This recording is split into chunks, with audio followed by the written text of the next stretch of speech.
The space station's warning lights flashed as the massive alien ship approached. Captain James Reed stood at attention, his weathered face showing no emotion as he watched the vessel dock.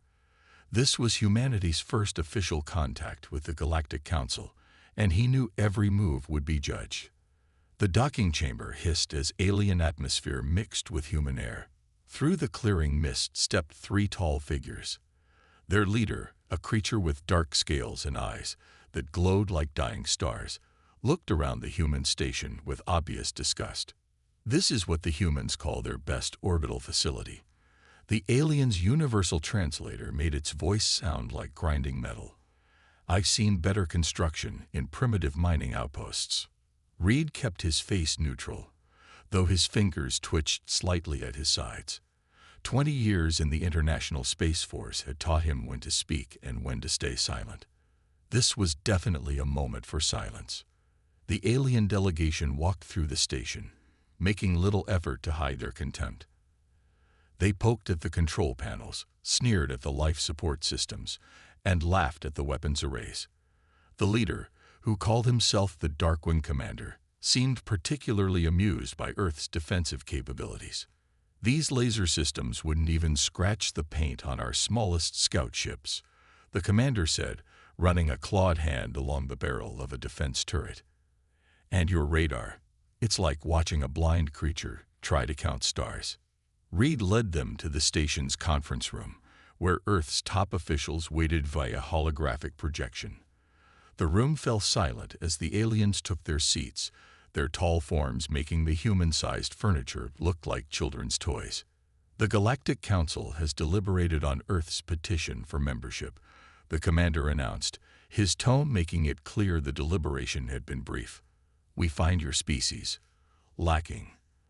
Your technology is primitive, your military capabilities are laughable, and your resources are poorly managed. One of Earth's officials started to protest, but the commander raised a hand, silencing him with a look. However, we are not without mercy. The Council will take Earth under its protection. We will guide your development, manage your resources, and ensure your species doesn't destroy itself with its own incompetence. Reed watched as the alien pulled out a holographic document, its terms scrolling in the air in multiple languages. You have 1 standard month to prepare your planet for integration. We expect full cooperation and complete submission to Council authority. The humans in the room exchanged glances. Some looked afraid, others angry, but most kept their expressions carefully blank. The commander seemed to take their silence as acceptance, maybe even fear. Don't worry, little humans, he said, his mouth stretching in what might have been a smile. Under our guidance, you might even develop proper spacefaring capabilities within a few centuries, assuming you follow our instructions precisely.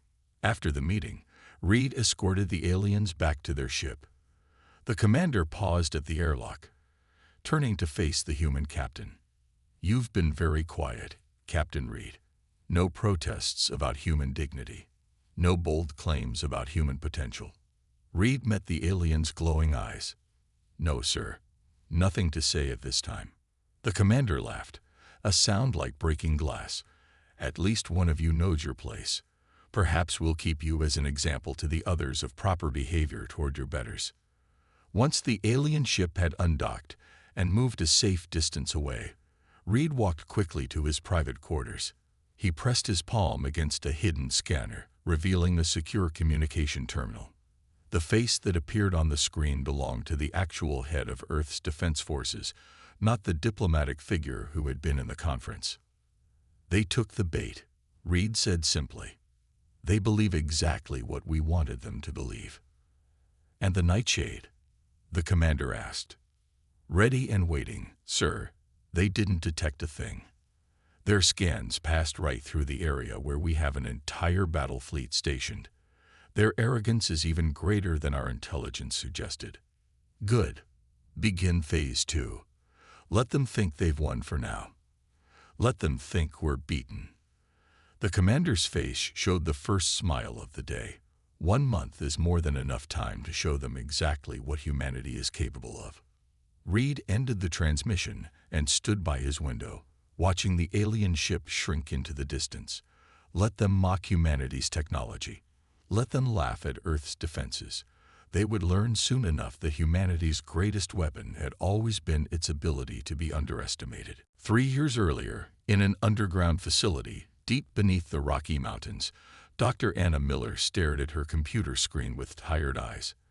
For the 10th time that night, she ran the simulation of her light-bending metamaterial. The results made her sit up straight, suddenly wide awake. This time, it worked. She pressed the emergency call button, and within minutes, the lab filled with scientists and military personnel. Captain Reed, younger then, but just as serious, watched as she played the simulation again. "Look at the light patterns," she said, pointing to the screen. "The material doesn't just bend light around objects. It captures and redirects all forms of radiation. Radar, thermal imaging, everything. It's perfect invisibility." The room fell silent. They all understood what this meant. Humanity had just developed something that would change everything. Not just cloaking technology, which many species probably had, but true invisibility. "How soon can you build it?" Reed asked. "That's the best part," Miller replied, pulling out a small black cube from her desk drawer. "I already have." Word of the breakthrough never left the facility. On paper, the project was listed as a failed experiment in radar jamming technology. But deep in space, far from prying eyes, construction began on humanity's first true stealth vessel. They called it the Nightshade. Unlike the clunky, obvious space stations Earth showed to the world, the Nightshade was a masterpiece of engineering. Its hull incorporated Miller's metamaterial, making it completely invisible to all known forms of detection. The ship's engines ran silent, using a new form of gravity drive that left no trace in space. Mike Thompson, the ship's lead engineer, worked day and night perfecting the stealth systems. "The trick isn't just being invisible," he explained to Reed during one inspection. "It's being invisible while moving, fighting, and surviving in space. One heat signature, one gravity wave out of place, and we're exposed." The crew selection process was even more secretive than the ship's construction. They needed people who could handle the psychological strain of being truly invisible in space. People who could wait silently for hours or days, watching enemy ships pass within meters of their position without flinching. Laura Black, a former Special Forces operator, developed entirely new tactics for invisible warfare. "Forget everything you know about space combat," she told her team during training. "We're not going to fight like a warship. We're going to fight like a ghost." The crew trained in complete radio silence, using new forms of quantum communication that couldn't be detected or intercepted. They practiced maneuvers that would be impossible for a visible ship, learning to use their invisibility not just for hiding, but as a weapon.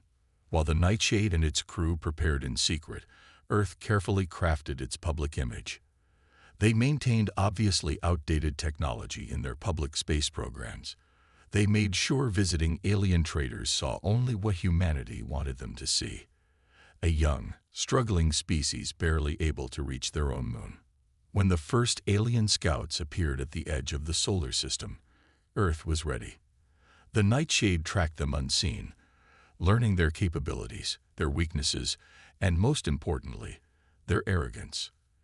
Every scan that failed to detect Earth's true capabilities only reinforced their belief in human inferiority. "It's almost too easy," Thompson said one day, watching an alien patrol pass by their invisible ship. "They're so convinced of their superiority that they're not really looking for threats. They see what they expect to see." Reed stood on the Nightshade's bridge, watching Earth through the view screen. The planet looked vulnerable, primitive, exactly as they wanted it to appear. But appearances, as humanity had learned long ago, could be deceiving. "How long do you think we can keep up this act?" Miller asked him. Reed thought about the alien ships that regularly passed through the solar system, about the reports of their behavior toward other primitive species. "As long as we need to," he replied. "Until the right moment comes. And when it does." He touched the ship's controls, feeling the power humming beneath its invisible surface. They'll never know what hit them. The Nightshade continued its silent patrol, invisible guardian of a world that appeared defenseless. And deep in their secret facilities, humanity prepared for the day when appearances would no longer matter. The massive Darkwing warships moved into position around Earth, their black hulls blocking out the stars. On their command bridges, alien officers watched the planet's panicked reactions with amusement. Human news channels broadcasted stories of the coming integration, while politicians made speeches about accepting the inevitable changes ahead. The Darkwing commander stood on his flagship's observation deck, watching Earth rotate slowly below. Another officer approached him with a data tablet. "The humans are dismantling their orbital defense stations exactly as ordered," the officer reported. "Their military satellites are being deactivated one by one." "As expected," the commander said, his scaled face showing what passed for a smile among his kind. "Have you monitored their communications?" "Yes, sir. Mostly fear, confusion, and resignation. Some talk of resistance, but nothing serious. Their military leaders are focusing on maintaining order rather than planning any real opposition." In the Council's temporary headquarters on Mars, representatives from various alien species gathered to discuss the distribution of Earth's resources. They projected a hologram of the planet between them, marking regions for different purposes. "The large water bodies will make excellent breeding grounds for our aquatic livestock," one delegate said, highlighting the Pacific Ocean. "The humans have barely explored their own seas. They won't miss them." Another delegate, tall and thin with silver skin, pointed to several continents. "These vast agricultural areas can be repurposed for our needs. Human farming methods are laughably inefficient anyway. We'll show them proper cultivation techniques." "What about the humans themselves?" asked a smaller alien with multiple eyes. "Where will we put them?" "We've selected several contained areas," the Darkwing representative answered. "They can be useful labor, once properly managed. Their cities can be converted into processing centers, and their population will be reduced to a more manageable size." None of them noticed the slight distortion in the air near their meeting room ceiling, where advanced recording devices captured every word. None of their security systems detected the quantum transmissions sending their plans back to Earth's hidden command centers. In New York, London, Beijing, and other major cities, humans went about their business with apparent resignation. Construction crews began dismantling military installations in plain view of alien observers. Weapons were gathered and destroyed, while fleet vessels were scuttled in dramatic displays of submission. The Darkwing commander received regular reports of human compliance, each one feeding his species' legendary pride. "Look how quickly they accept their place," he told his officers. "Not like those stubborn rock dwellers from the Centauri sector. The humans understand their insignificance in the galaxy." His second-in-command played a recording of a human news broadcast showing people protesting against their own military leaders, demanding immediate surrender to prevent any conflict. "They're even fighting among themselves to submit faster," he noted with satisfaction. Deep within the Council's bureaucracy, clerks began preparing for Earth's reorganization. They drafted documents dividing human populations, assigned resource extraction quotas, and planned new administrative zones. Everything was proceeding exactly according to their countless previous conquests of primitive worlds. A junior Darkwing officer, younger and less experienced than his superiors, brought up a concerning report. "Sir, some of our deep space sensors detected unusual gravitational fluctuations near the asteroid belt. Probably just mining robots the humans forgot to shut down," his superior said dismissively. "Their technology is so crude, it's always malfunctioning. Mark it as scheduled for disposal and move on." The junior officer hesitated. "But sir, the pattern seemed almost like—" "Are you suggesting these primitives could hide anything from our sensors?" The superior's voice carried a dangerous edge. "Perhaps you need a reminder of your place, just like these humans." The young officer quickly apologized and buried the report. Like his superiors, he had been raised on stories of Darkwing supremacy. The idea that humans could pose any real threat seemed laughable. As the deadline for Earth's complete submission drew closer, the alien fleet grew more relaxed in their patrols. Some ships even powered down their defensive shields to conserve energy, seeing no need for full battle readiness against such a primitive species. They never noticed how the stars sometimes bent slightly around empty spaces, or how gravitational readings occasionally flickered in ways that natural phenomena couldn't explain. They were too busy planning their victory celebrations to worry about a species that couldn't even build proper faster-than-light engines. After all, what could primitive humans possibly do against the mighty Galactic Council? In the dark void between Mars and Jupiter, the nightshade floated silently among the asteroids. Inside the invisible ship, Captain Reed watched his crew make their final preparations. The deadline for Earth's surrender was just 3 days away, and every second counted. Mike Thompson worked in the engine room, his fingers dancing across control panels as he fine-tuned the stealth systems. Sweat beaded on his forehead as he adjusted the gravity drive's output. Even the smallest power fluctuation could create a detectable signature. "How's the cloak holding up?" Reed asked through the ship's secure internal comm. "Better than we hoped," Thompson replied, checking his readings.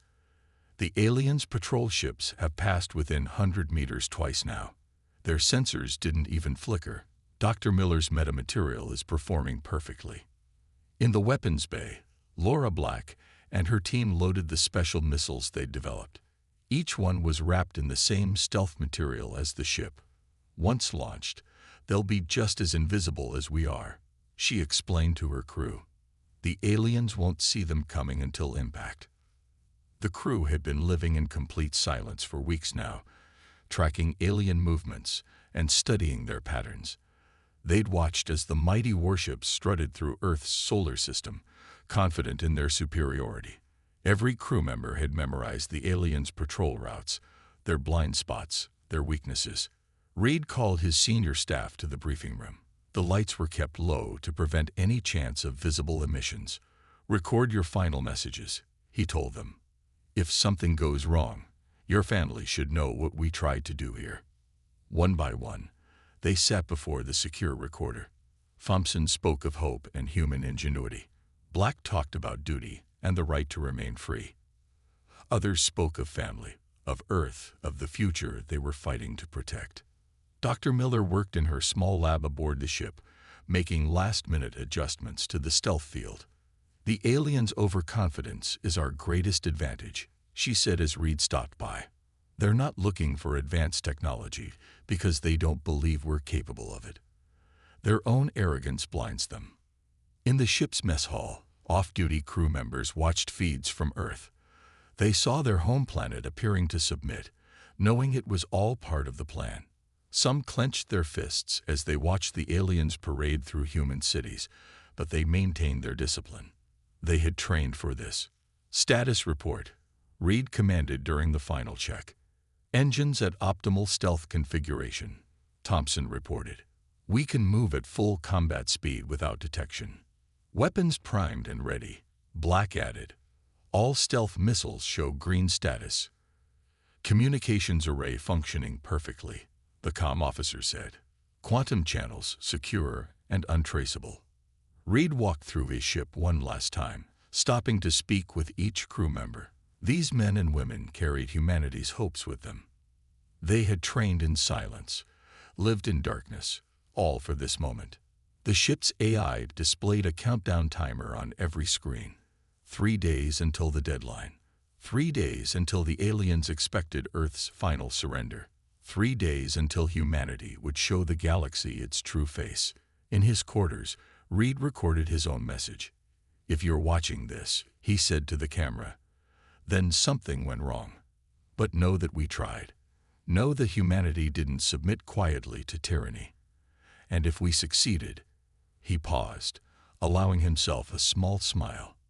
"Then everything changed the day our ship appeared." The crew gathered for one final meal before taking their battle stations. They ate in companionable silence, each lost in their own thoughts. Some prayed, others meditated, all prepared. "Remember," Reed told them as they dispersed to their posts, We carry more than weapons. We carry humanity's right to exist as a free species. Stay silent, stay invisible. Wait for my command." The Nightshade continued its invisible patrol, moving like a ghost through the solar system. Inside, its crew waited with the patience of hunters. The aliens had demanded Earth's surrender, never suspecting that humans had learned long ago that sometimes the best defense was to remain unseen. The final hours of preparation ticked away, each moment bringing them closer to the deadline, closer to the moment when silence would turn to action, and the mighty Galactic Council would learn the true cost of underestimating humanity. The Darkwing Commander's flagship approached Earth with all its weapons displayed, a deliberate show of power for the primitive humans watching from below. Hundreds of alien ships formed an honor guard around it, their black hulls gleaming in the sunlight. Today was the deadline for Earth's surrender. The massive ship's communication array activated, broadcasting on all frequencies. "People of Earth," the commander's voice boomed across every radio and television channel. "Your time has come. Lower your remaining defenses and prepare for integration into the Galactic Council's protection." In response, Earth's remaining satellites began powering down one by one. Ground-based radar stations fell silent. The last active human ships in orbit initiated their shutdown sequences. Everything was going exactly as the Council had planned. "Sir," one of the alien officers reported, "we're detecting something strange near the third planet's moon." The officer adjusted his sensors, frowning at the readings. "There's a slight gravitational distortion, but nothing's there." The commander waved his scaled hand dismissively. "Probably just another malfunction. These primitive sensors can't handle the power output of our fleet. Ignore it." But the distortion moved. Slowly, carefully, it crept closer to the alien fleet. None of their advanced sensors could properly track it. Each time they tried to focus on the anomaly, it seemed to disappear. The Nightshade glided silently through the alien formation. On its bridge, Captain Reed watched the enemy ships pass by, close enough to see alien crew members through their windows. His ship's stealth systems worked perfectly. They were invisible to every form of detection. "Weapons range in 30 seconds, Laura Black reported quietly, though no alien could have heard them even if she shouted. Her fingers rested on the missile controls, ready to unleash humanity's surprise. Reed keyed his quantum communicator, connecting to Earth's hidden command center. "Phase 1 is ready," he whispered, awaiting final authorization. The response came instantly. "You have permission to proceed. Show them what humanity can do." The Nightshade moved into position directly above the commander's flagship. The alien vessel was huge, nearly 20 times the size of the human ship. But size wouldn't matter in the next few minutes. "Target their primary shield generators," Reed ordered. "Prepare to fire on my mark." The commander stood on his bridge, preparing to give his victory speech. His officers had gathered around him, ready to celebrate their effortless conquest of another primitive world. None of them noticed the slight shimmer in space just above their ship.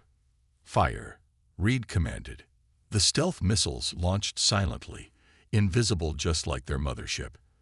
They crossed the space between the ships in seconds. The first sign the aliens had of anything wrong was when their shield generators suddenly exploded. Alarms blared across the alien flagship.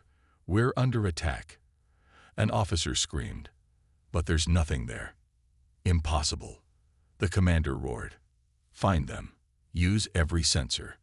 But their sensors showed only empty space.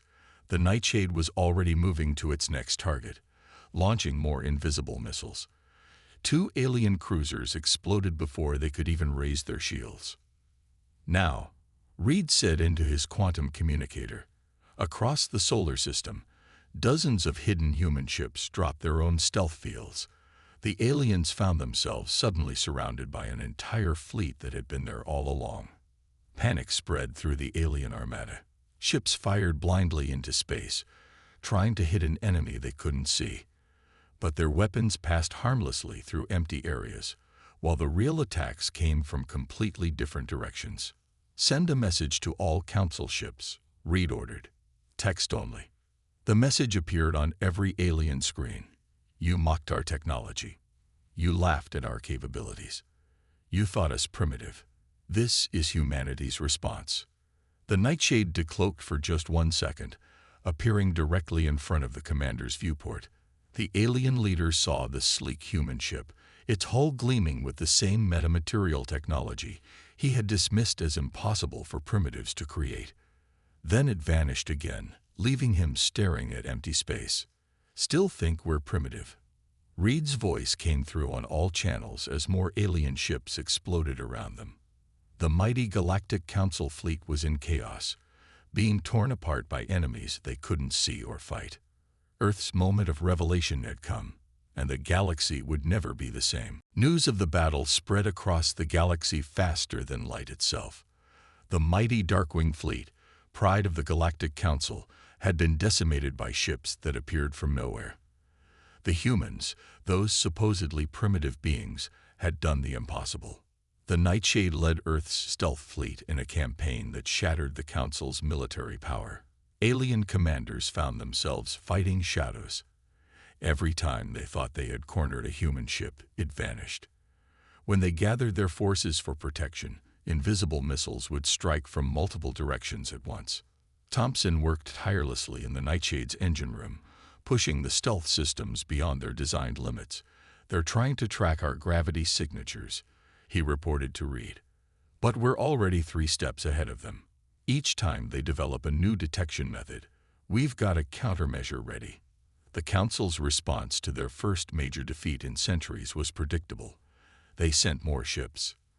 Massive reinforcement fleets jumped into the solar system, carrying enough firepower to destroy Earth many times over. But they couldn't fight what they couldn't see. "It's not just about the technology," Laura Black explained to her weapons crew as they reloaded their stealth missiles. "It's about how we use it. The aliens think in straight lines. Direct attacks, overwhelming force. We think in curves, in shadows, in silence." Other species that the Council had labeled as primitive watched the humans with growing interest. On a dozen worlds, populations that had been forced into submission began to resist. They had seen that the mighty Council wasn't invincible after all. Reed received reports from across the galaxy. The Centauri rock dwellers, inspired by Earth's example, had begun using their mining technology to disappear into asteroids, emerging to strike at Council ships. The aquatic species of Proxima had learned to hide their cities in deep trenches, making them impossible to target. The Darkwing commander, his pride shattered along with his fleet, demanded Earth's surrender one final time. His message was filled with threats about the consequences of continued resistance. The response came in the form of the Nightshade appearing briefly above his new flagship, close enough for him to see the human crew waving at him through the windows before vanishing again. Dr. Miller's stealth technology proved to be just the beginning. Earth revealed other advances they had kept hidden. Gravity weapons that could tear ships apart from the inside, quantum communication systems that couldn't be intercepted or jammed, defense shields that adapted to any weapon used against them. "We never stopped advancing," Reed explained to a captured alien officer. "We just learned the value of keeping our progress to ourselves. While you were laughing at our primitive technology, we were studying yours, learning your weaknesses, preparing." The Council's mighty empire began to crumble. Species they had conquered for centuries realized that their oppressors weren't as all-powerful as they had claimed. Resistance movements appeared on hundreds of worlds, many using tactics they had learned from watching the humans. Thompson discovered something interesting while repairing the Nightshade systems after a battle. "Their weapons are getting less effective," he told Reed. "They're so scared of hitting their own ships that they're holding back. The mighty Darkwings are afraid of shadows." The Council's leadership, faced with a war they couldn't win against enemies they couldn't find, began to fracture. Some demanded more aggressive action against Earth. Others secretly reached out to human leaders, hoping to negotiate. A few simply fled, their belief in their own superiority shattered by the primitives who had outthought them. Laura Black trained resistance fighters from other worlds in the art of asymmetric warfare. You don't need stealth ships to fight back, she taught them. You just need to understand that sometimes the strongest position is the one your enemy doesn't know you have. The Nightshade continued its mission, appearing and disappearing across the galaxy. It became a symbol of hope for oppressed species and a nightmare for the Council's forces. Some alien crews simply surrendered at the first sign of a gravitational distortion, not willing to face the invisible death that had claimed so many of their comrades. Earth's victory wasn't just about military power. It was about showing the galaxy a different way of thinking. The age of empires built on arrogance and brute force was ending. A new era was beginning, one where being underestimated was the greatest advantage of all. 6 months after the Nightshade first revealed itself, the galaxy had changed beyond recognition. The Galactic Council's representatives gathered on Earth, not as conquerors, but as supplicants seeking peace. Their mighty warships hung in orbit, carefully watched by invisible human vessels they could neither detect nor fight. Captain Reed stood at the podium in the new Galactic Assembly, built where the old United Nations building once stood. The Darkwing commander sat in the audience, his once proud posture now humble. Around him, representatives from 100 species watched and listened, many of them former primitives who now held equal status with their former oppressors. The age of empire is over, Reed announced, his voice carrying to every corner of the vast chamber. Today we establish a new covenant among the stars. No species will be called primitive. No world will be forced to submit to another's rule. The galaxy belongs to all of us. Dr. Miller presented her stealth technology to the assembly, but with a twist that surprised even the former council members. We're sharing this technology with everyone, she explained, not as a weapon, but as a defense. When everyone has the ability to hide, no one can dominate through force alone.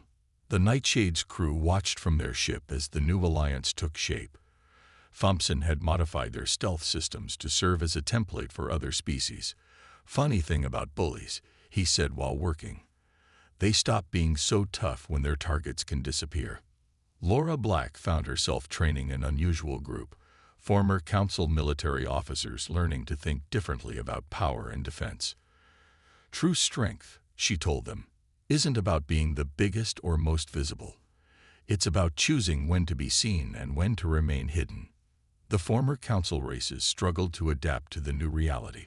Some resisted, clinging to their old beliefs about superiority and destiny. But each time they tried to reassert their dominance, they found themselves facing not just humanity, but a united galaxy of species they had once dismissed as beneath them. Earth became a center of learning, but not in the way the Council had imagined. Species from across the galaxy came to study not just technology, but philosophy, strategy, and the art of peaceful coexistence. The humans who had fooled an empire became teachers, showing others how to think beyond brute force and visible power. Reed received a message from the Darkwing commander, requesting a private meeting. In a quiet room overlooking the new assembly building, the alien leader struggled to understand. "How did you know?" he asked. "How did you know that appearing weak would be your greatest strength?" "We learned from history," Reed replied. "Every empire falls when it starts believing its own propaganda about superiority. You were so convinced of our primitive nature that you never considered we might be choosing to appear that way." The liberation of oppressed worlds continued, but not through violence. The mere knowledge that humans and their allies could appear anywhere, unseen and undetected, was usually enough. Former council enforcers found themselves facing entire populations that could simply vanish, making oppression impossible. Dr. Miller's laboratory became a gathering place for scientists from all species. Together, they developed new technologies that served creation rather than destruction. The metamaterial that had made the Nightshade invisible found applications in medicine, exploration, and environmental protection. The Nightshade itself was transformed. While it maintained its stealth capabilities, it became a symbol of something greater than military power.